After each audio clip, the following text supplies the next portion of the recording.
ओम नमः शिवाय। आइए सुनते हैं शिव और बैलगाड़ी की कथा। कर्नाटक के सुदूर दक्षिण क्षेत्र में अपनी बूढ़ी माँ के साथ एक योगी रहते थे। उनकी माँ काशी जाना चाहती थी ताकि वह विश्वनाथ जाकर शिव की गोद में प्राण त्याग सके। इसके अलावा उसने अपने जीवन में अपने बेटे से कभी कुछ नहीं मांगा था। उसने कहा, मुझे काशी ले चलो, मैं बूढ़ी हो रही हूँ, मैं वहाँ जाकर मरना चाहती हूँ। योगी ने अपनी बूढ़ी माँ के साथ दक्षिण कर्नाटक के जंगलों से होते हुए काशी के लिए एक लंबी यात्रा शुरू की।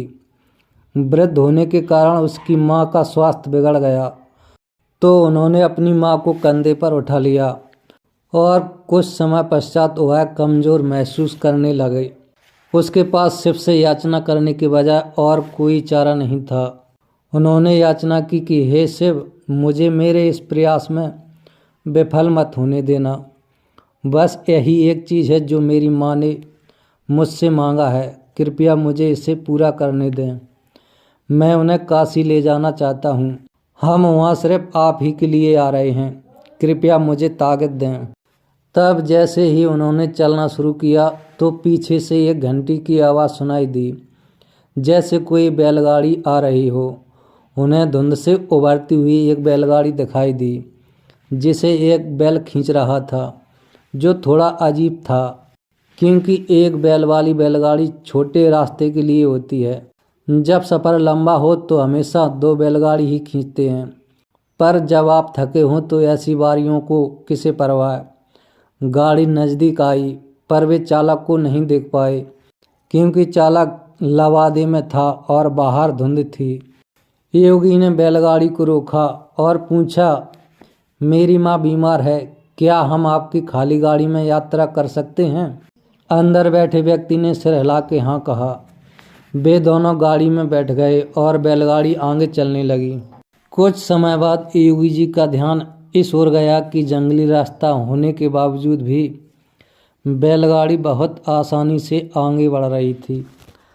तब उन्होंने सोचा और देखा कि पहिए घूम नहीं रहे हैं, वे रुके हुए थे पर गाड़ी आगे बढ़ रही थी।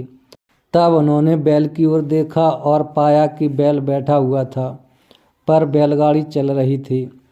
तब उन्होंने चालक की ओर देखा और पाया कि वहाँ सिर्फ लवादा ही था। उसने अपनी माँ की ओर देखा। माँ ने कहा, अरे पागल, हम पहुँच गए हैं, अब कहीं और जाने की ज़रूरत नहीं है, यही वो जगह है, अब मुझे जाने दो। इतना कह के माँ ने शरीर छोड़ दिया। बैलगाड़ी और चालक सब विलीन हो गए। योगी अपने गांव लौट आया। लोगों ने सोचा, यह इतनी जल्दी कैसे लौट आया? ये अवश्य अपनी माँ को कहीं छोड़ के आया है, यह उसे काशी नहीं ले गया। उन्होंने पूछा, तुम अपनी माँ को कहाँ छुड़ाए? उसने उत्तर दिया, हमें वहाँ जाना नहीं पड़ा, शिव खुद आए थे हमारे लिए। क्या बकवास है, उन्होंने कहा। योगी ने उत्तर दिया, मुझे फर्क नहीं पड़ता कि आप क्या सोचते हो, वे आए थे हमारे लिए और यही सच है। मेरा जीवन ज्योतिर्मय हो गया है, यह मैं अपने अंतर से जानता हूँ। अगर आप नहीं मानते तो है आप जानें।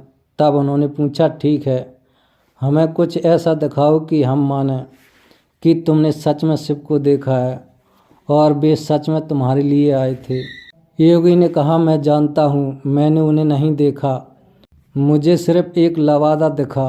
वहाँ कोई चेहरा नहीं था, वहाँ कुछ नहीं था, वहाँ खाली था। अचानक सबने देखा कि वह खुद वहीं नहीं थे, सिर्फ उनके कपड़े ही दिखाई पड़े थे। वे दक्षिण भारत के महान संत बने। जहाँ भी वह जाते लोग उन्हें बिना चेहरे वाले योगी जी के रूप में जान लेते थे। जय शिव शंकर।